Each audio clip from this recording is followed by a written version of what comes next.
wanna know who I am? Folks call me the Bone Man. Ain't my real name, but it's the one that stuck.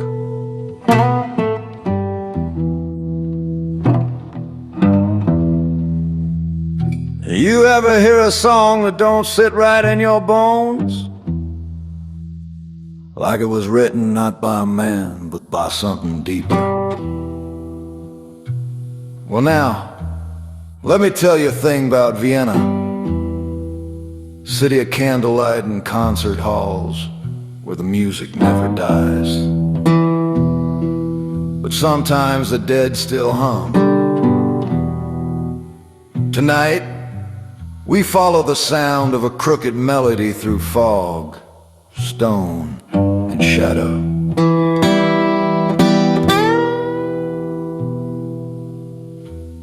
Back to a place where two old composers, a grumbler and a waltz man, were laid to rest, teeth and all. But now, they're grinning no more. You lean in close now, sugar. This one's called the Waltz of Teeth. And I promise you'll be smiling a little less by the time it ends.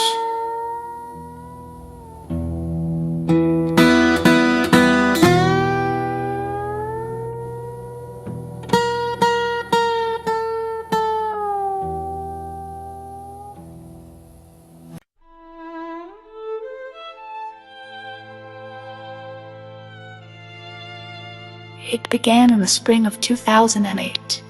A musicology grad student named Greta Vogel was leading a walking tour through Vienna's Central Cemetery. If you've never been, it's not just a burial ground. It's a shrine. The great composers rest there. Beethoven, Schubert, Brahms, and the waltz king himself, Johann Strauss Jr.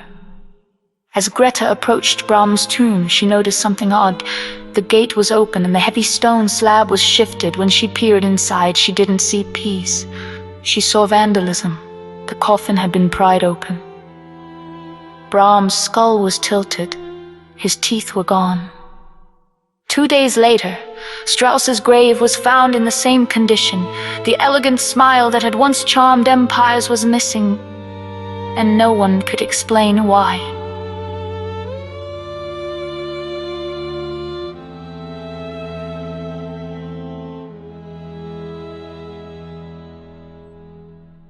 The police called it a targeted act. No signs of entry, no security footage. No fingerprints, but Vienna's elder musicians whispered an older name. Der Zahnsammler, the tooth collector. He was a myth, a music world boogeyman.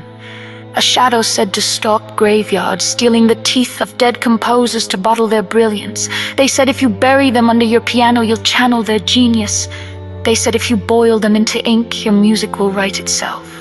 Harmless folklore. Until now. Greta couldn't let it go. Late one night, she returned to the cemetery alone, just her, a digital recorder and a rose for Brahms. But as she reached the grave, she heard it. It drifted through the trees, not the wind, not a speaker. A waltz played at the wrong speed, as if the dead had picked up their instruments again. And then she saw him, a man in an old black coat, heavy-set, bearded. It was Brahms. His mouth hung open, empty sockets where teeth should be. He raised a shaking hand and pointed behind her. Greta turned. Another figure stood beneath a tree, smiling with a mouth of blood. Elegant coat, hair curled in 19th century style. It was Brahms' best friend, Strauss, the waltz king. Only his smile was hollow.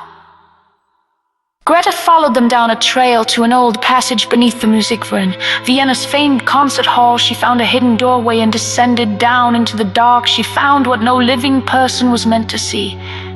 A hidden music chamber, dusty chairs, a broken piano, and a box lined in red velvet. Inside it, vials full of human teeth, each one engraved. Brahms, Strauss Jr., Mozart, Schubert, and many more. She turned to leave, but someone else was in the room. A man stepped from the shadows, ancient, elegant, and wrong. A face she recognized from history books. It was composer Antonio Salieri, Mozart's rival, Schubert's teacher, der Zahnsammler, the tooth collector. He smiled as Greta screamed. Greta was never seen again. The abandoned music chamber was sealed once more.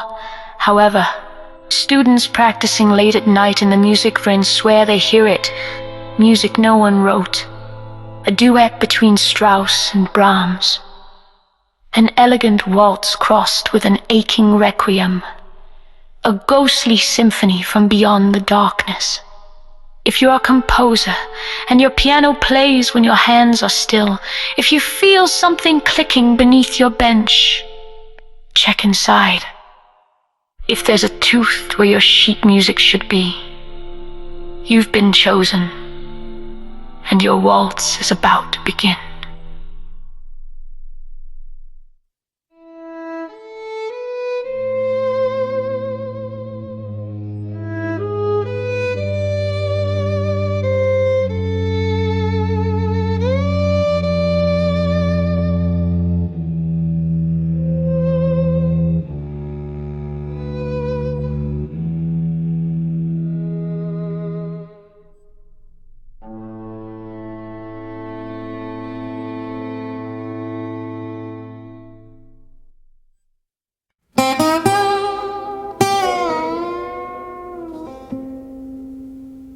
You've been listening to Requiem Radio,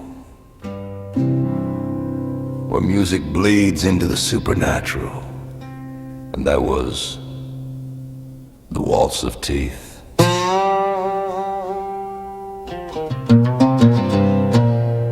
Ain't no lullaby like the one the grave sings. Greta followed that tune too far. And what she found down in the dark, that was no encore.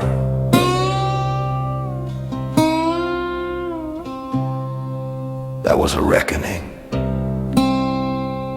Round here we say music's eternal. But truth is, sometimes it don't go to heaven. Sometimes it stays behind, gnashing, whining, waiting on new hands to play it. So if your piano keys rattle when you ain't touching them, or your sheet music bleeds a little when you turn the page, well, child, you best look under the lid real careful. That waltz is still out there, and it knows your name. Ain't no more tonight. Y'all rest easy now, and don't let the dark drive you home.